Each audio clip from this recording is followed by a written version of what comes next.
RPM planning is a way to maximize the results of your life and maximize your sense of fulfillment and joy. It's both. In order to do that, we got to change what we focus on from the question of what do I have to do to what's my outcome? What do I want? What's most important to me? What's the result I'm committed to getting? That one change will change completely how you respond in your life, because it'll change you from focusing where everyone's demanding your attention or what you're afraid of or what might give you pleasure in the moment to what's most important to you. And those, by the way, are the three things that get our focus. If we don't discipline ourselves, what gets our focus? Something we're afraid of, something that gives us pain. What's the second thing that gets our focus if we don't pay attention? Something will give us pleasure. It's like, you know what, I'm so stressed out. Oh, that chocolate's looking good. Oh, that, I'm gonna go over to have my little coffee, my smoke a mocha doka, cream this thing and that thing, and I'm gonna escape for a few moments. Because the focus is how to feel good.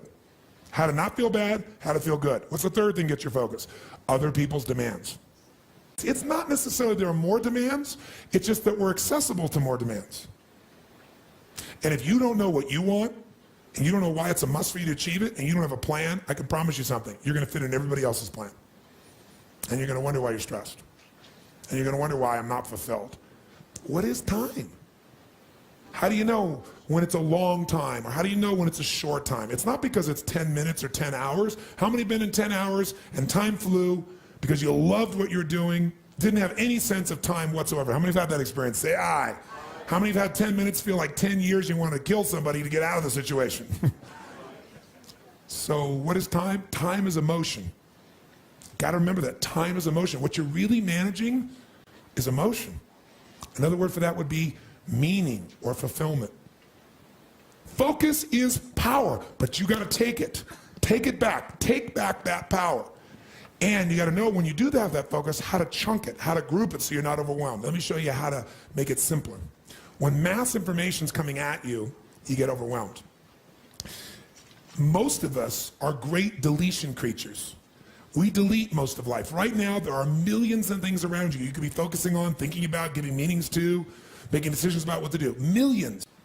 And when you think about what it's gonna take to do something, usually it takes a lot and you're not gonna wanna do it. So I'll do it when? Later. As my Australian friends would say, later. Right? And of course, the problem with doing it tomorrow is when you get to tomorrow, tomorrow is today, and tomorrow never comes. So, and you keep promising yourself. By the way, what does this do to you emotionally when you keep breaking your own promises with yourself? Or you keep failing to do things that you know are important? Does it increase your level of certainty and confidence? No. What it does is it erodes it. And when you erode confidence in one area, believe it or not, it affects the other areas too. Do you believe me on that? Don't believe me. What about your own life experience? Maybe not one area, but it starts to be multiple areas, it sure does. Another reason why somebody doesn't exercise or do anything is because they don't just chunk it too big, they chunk it in too many details. So remember this. Remember this.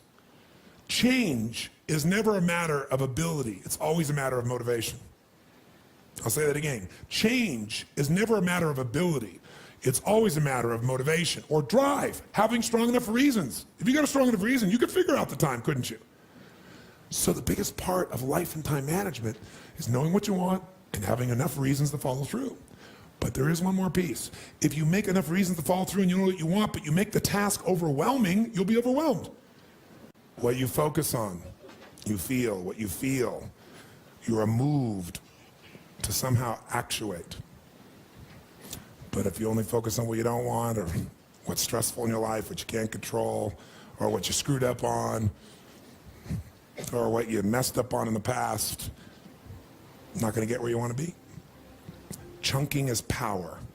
You don't wanna over-chunk where you're trying to bite the whole darn thing together. You also don't wanna under-chunk where you make a million pieces of something. What is chunking?